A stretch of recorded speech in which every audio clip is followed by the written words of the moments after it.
पत्रकार योग कल्याण समिति आप सभी पत्रकार साथियों की समस्याओं को लेकर दिन रात कार्यरत है।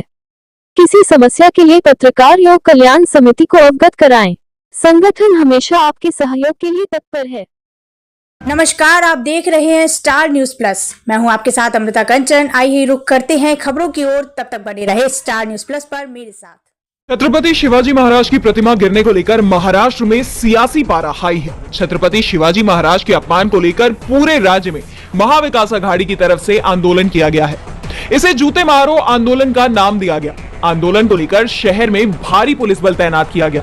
सुरक्षा के कड़े इंतजाम भी किए गए। प्रदर्शन के दौरान पूर्व सीएम और शिवसेना यूबीटी के चीफ उद्धव ठाकरे ने CM Shinde, deputy CM Devendra Fadnavis और अजित पवार के पोस्टर पर चप्पलों की बरसात कर दी। इस दौरान शिवसेना प्रमुख उद्धव ठाकरे ने कहा कि मोदी की माफी अहंकार से भरी थी। वहीं एनसीपी प्रमुख शरद पवार ने भी सवाल उठाते हुए कहा कि मूर्ति गिरना भ्रष्टाचार का उदाहरण है। उद्धव ठाकरे ने कहा कि महाराष्ट्र में जो कुछ भी चल रहा है इसे मैं राजनीति नहीं मानता हूं। महायुति सरकार ने छत्रपति शिवाजी महाराज का अपमान किया है। इस गलती की माफी नहीं है। अपना दुख व्यक्त करने के लिए हमने गेटवे ऑफ इंडिया चुना है। यहां से भाजपा का गेट आउट ऑफ इंडिया करना है। मोदी ने माफी क्यों मांगी? पुतला गिरा इसके लिए या प्रतिमा में भ्रष्टाचार हुआ इसके लिए माफी मांगी है? केंद्र सरकार की नीति महाराष्ट्र का अपमान करने की है। ये राजनीतिक नहीं है। ये आंदोलन महाराष्ट्र के सम्मान के लिए है, जिसका अब में नीतीश कुमार की पार्टी और एनडीए की सहयोगी दल जेडीयू बिखरती हुई नजर आ रही है।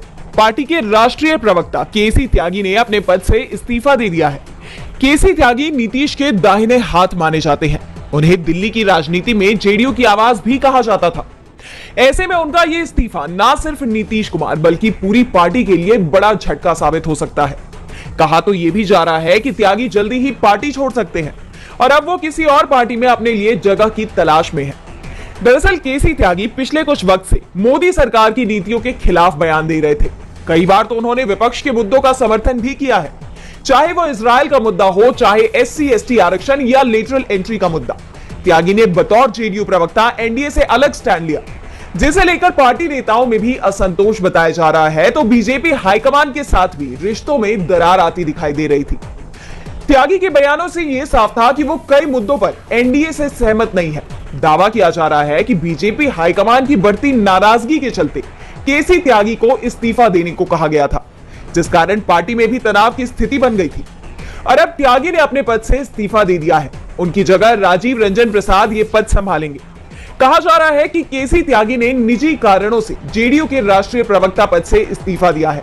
हालांकि वो निजी कारण क्या है ये किसी ने नहीं बताया, लेकिन त्यागी के तेवर अब बगावती नजर आ रहे हैं। इस इस्तीफे ने जेडीयू से लेकर एनडीए तक को सवालों के घेरे में ला दिया है। बिहार में आरक्षण का मुद्दा लगातार तूल पकड़ता जा रहा है। इस मामले को लेकर बिहार की एनडीए सरकार विपक्ष के निशाने पर है और अब आरक्षण के मुद्दे पर नेता प्रतिपक्ष तेजस्वी यादव ने सरकार के खिलाफ मोर्चा खोल दिया है। इस दौरान तेजस्वी ने सीएम नीतीश पर जमकर हमला बोला। उन्होंने कहा कि आज मैं धरने पर बैठा हूं और नीतीश कुमार को ये बताना चाहिए कि 9वीं अनुसूची में आरक्षण को क्यों नहीं केंद्र सरकार डाल रही है। यही वजह है कि आज हम लोगों ने धरने पर बैठने का कार्यक्रम बनाया। जब विशेष राज्य का दर्जा केंद्र ने कह दिया कि हम नहीं देंगे तो जेडीयू के लोग ताली बजा रहे थे। पूछिए उनसे कि विशेष राज्य का दर्जा मिलेगा या नहीं मिलेगा। तेजस्वी यादव ने आगे कहा कि इसी 17 महीने में हमने जातीय गणना कराई, इसी 17 महीने में हमने आरक्षण का दायरा बढ़ाया, इसी 17 महीने में हमने 5 लाख लोगों को नौकरी का वादा किया था, 3 लाख को दिया। हमने आईटी पॉलिसी बनाई, हमने खेल नीति बनाई। आगे उन्होंने कहा कि जेडीयू के लोगों को चैलेंज करता हूं कि पूछिए उनसे विशेष राज्य के दर्जे पर क्यों नहीं उनकी जुबान खुल रही है। आरक्षण बढ़ाने का मामला आप ही लोग करवाइए। केंद्र में आप पूरी तरह से पावर में हैं और विशेष राज्य का दर्जा बिहार को दिलवाइए। आप पावर में दिलवाइए। आरक्षण के मुद्दे पर राज्य सरकार बुरी तरह से घिरती हुई दिख रही है। इसके साथ ही एनडीए सरकार पर कई सवाल भी अब खड़े। हरियाणा में जल्द विधानसभा के चुनाव होने हैं, जिसको लेकर सियासत गरमाई हुई है। बता दें कि बीते दिन चुनाव आयोग ने चुनाव की तारीखों में बदलाव किया है, जिसके बाद केंद्रीय गृह मंत्री अमित शाह का हरियाणा दौरा रद्द हो गया। चौंकाने वाली बात यह है कि शाह के दौरा कैंसिल करते ही बीजेपी की इस जींद रैली के पोस्टरों से उनका चेहरा भी गायब कर दिया गया। ये पोस्टर बीजेपी ने अपने एक्स पर भी जारी किए हैं, जिसको लेकर तमाम सवाल खड़े हो रहे हैं। इससे ये साफ हो गया है कि हरियाणा बीजेपी में सब कुछ ठीक नहीं है। बता दें कि 1 सितंबर को उन्हें जींद में जन आशीर्वाद रैली में आना था। बताया जा रहा है कि अमित शाह का दौरा रद्द होने की वजह जननायक जनता पार्टी यानी जेजेपी विधायकों की ज्वाइनिंग है। केंद्रीय मंत्री मनोहर लाल खट्टर इसको लेकर अड़े हुए हैं, तो वहीं अमित शाह चुनाव के बीच बाहरी नेताओं की पार्टी में एंट्री नहीं चाहते, जिसको लेकर दोनों के बीच ठन गई है। हाल ही में अमित शाह बीजेपी पदाधिकारियों के साथ हुई मीटिंग में साफ कह चुके हैं कि अब बीजेपी में कोई ज्वाइनिंग नहीं होगी, तो वहीं खट्टर बार बार शाह पर दबाव बना रही हैं। अमित शाह खट्टर के दबाव और जेजेपी विधायकों की पार्टी में एंट्री से खुश नहीं हैं। ऐसे में हरियाणा बीजेपी और बीजेपी हाईकमान के बीच में तनाव की स्थिति बन गई है। ऐसे में राज्य में विधानसभा चुनाव में बीजेपी को बड़ा नुकसान हो सकता है। संघ और बीजेपी दोनों की चिंता इस समय राहुल गांधी बन गए हैं, क्योंकि राहुल गांधी बीजेपी के साथ आरएसएस पर भी सीधा हमला बोल रहे हैं। और सबसे बड़ी बात, राहुल जो सवाल उठा रहे हैं उसका जवाब ना तो बीजेपी के पास है और ना ही आरएसएस के पास। जिस तरीके से राहुल गांधी ने दलित, आदिवासी, ओबीसी के साथ ही युवाओं के मुद्दे उठाए हैं, उसके बाद देश की बड़ी आबादी राहुल गांधी की तरफ देख रही है। संविधान के मुद्दे पर तो संघ और बीजेपी दोनों ही बुरी तरह से फंसे हुए हैं। संघ की इंटरनल रिपोर्ट में ये बात भी सामने आई है कि दक्षिण भारत में तो राहुल गांधी की लोकप्रियता पहले से ही नरेंद्र मोदी से ज्यादा थी और अब उत्तर भारत में भी राहुल की लोकप्रियता काफी ज्यादा बढ़ चुकी है। खास तौर पर चुनावी राज्य हरियाणा और जम्मू कश्मीर में राहुल गांधी बेहद लोकप्रिय हैं और इन दोनों ही राज्यों में कांग्रेस और उसका गठबंधन सरकार बनाता दिखाई दे रहा है।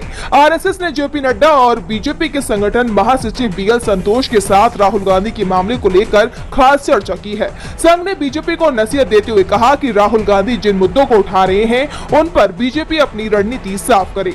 राहुल गांधी के कदम अब तेजी से आगे बढ़ रहे हैं। सिर्फ हरियाणा और जम्मू कश्मीर में ही बीजेपी संकट में नहीं है, बल्कि आगे जिन राज्यों में विधानसभा चुनाव होने हैं वहां पर भी हालात बीजेपी के पक्ष में नहीं है। अगर राहुल गांधी को नहीं रोका गया तो बीजेपी एक एक करके सभी राज्यों की सत्ता से बाहर हो जाएगी। मुश्किल से उसके पास 1 या 2 राज्य बचेगा। संघ की तरफ से कहा गया कि राहुल गांधी की रणनीति की काट नहीं निकाली गई तो पहले बीजेपी राज्यों की सत्ता से बाहर होगी और फिर केंद्र की सत्ता से भी बाहर हो जाएगी। आरएसएस की बीजेपी को ये नसीहत नहीं बल्कि चेतावनी। बीजेपी नेता सुब्रमण्यम स्वामी ने एक बार फिर पीएम मोदी पर हमला किया। स्वामी ने अमेरिका और चीन से भारत के रिश्तों के साथ साथ पीएम मोदी की विदेश की यात्राओं को लेकर निशाना साधा। इसके साथ ही उन्होंने मौजूदा समय की जियोपॉलिटिक्स को लेकर भी प्रधानमंत्री की आलोचना की। सुब्रमण्यम स्वामी ने एक्स पर लिखा, इस दुनिया में ऐसे देश तेजी से बन रहे हैं जो अमेरिका और चीन के साथ गठबंधन कर रहे हैं। ऐसे में पीएम मोदी के पास 2 में से एक ऑप्शन है, या तो वो इन 2 महाशक्तियों के साथ गठबंधन करे या फिर भारत की रक्षा को तीसरे विकल्प के रूप में विकसित करे। लेकिन अमेरिका ने अब भारत को अस्वीकार कर दिया है, क्योंकि पंचतंत्र की लड़ाई की तरह हम दोनों पक्षों में शामिल होने की कोशिश कर रहे हैं। अब हमें कोई भी पक्ष स्वीकार नहीं करता। इसके अलावा उन्होंने एक अन्य पोस्ट में लिखा, क्या मोदी को इस बात का एहसास है कि वो बड़े या छोटे, मित्रवत या शत्रुतापूर्ण, निकट या दूर सभी देशों की मूर्खतापूर्ण यात्रा कर रहे हैं? उन्हें अब विशाल जनसंख्या वाले देश के प्रधानमंत्री के रूप में एक ट्रैपेज आर्टिस्ट के रूप में देखा जा रहा है।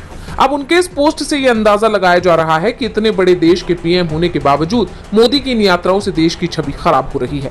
बता दें कि